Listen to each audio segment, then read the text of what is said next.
I think what excites us the most at Treyarch is that we're really taking the gloves off with the story and narrative. We're making a complex story for a complex gamer who can follow an overarching narrative. And it's gonna have lots of twists and turns and surprises in it. And you know, one might say that World at War story wasn't that you know, deep and complex, but you know, this time we're really focusing on good storytelling. And then multiplayer, it's such an important a piece to Call of Duty.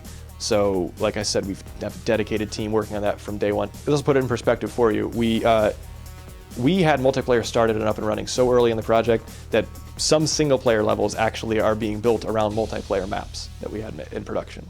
So it's not the other way around. It's not single player maps being brought into multiplayer. It's multiplayer brought into single player. So you know, that's how ahead of the game they were. World War II wasn't necessarily played out. We did a lot of World War II games. That's no secret. But to us, Black Ops, this Cold War setting, was just it was an opportunity. It's never been done before in the Call of Duty franchise, and really any other Cold War era shooter.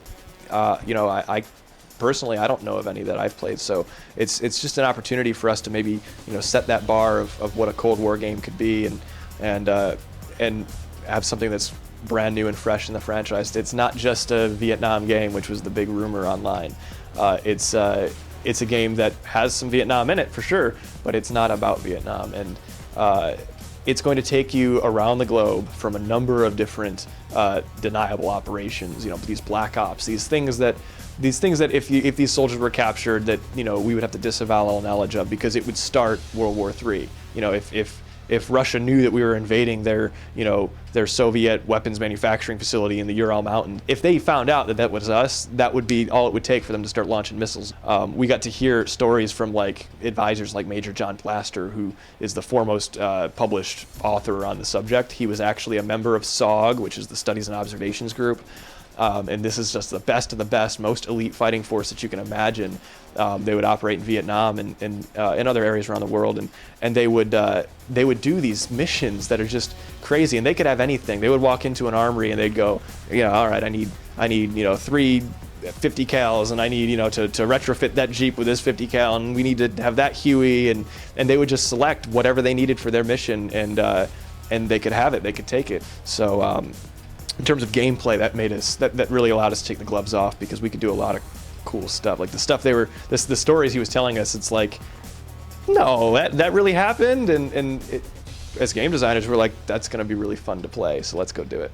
You know, these are black operatives. You need to be able to handle the wide array of combat scenarios, whether it's the stealthy sequence or the run and gun action sequence, kick and ass sequence, even the weapon ammunition type. You know, you got to experiment with either the different tips for your crossbow, whether it's just your traditional bolt or your explosive tip.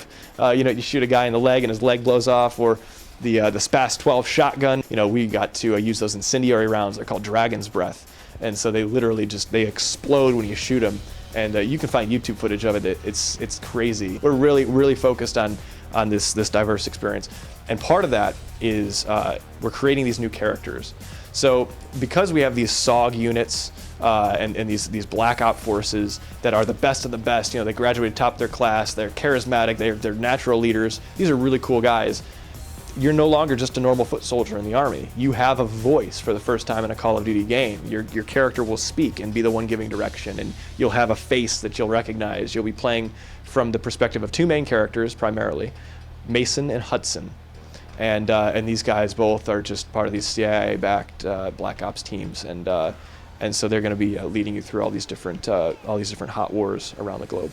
We've been working on Call of Duty games for years. We had Call of Duty 2 Big Red 1, Call of Duty 3, Call of Duty World at War, you know, Modern Warfare Reflex for the Wii. It's just we have a really long track record in the Call of Duty franchise, and we feel like we really understand the engine well and the fans well, and so, you know, this game hopefully is going to be that pinnacle of all the learning. And so, you know, we're really taking the gloves off with this one, and we're committed to making the best game that we've ever made.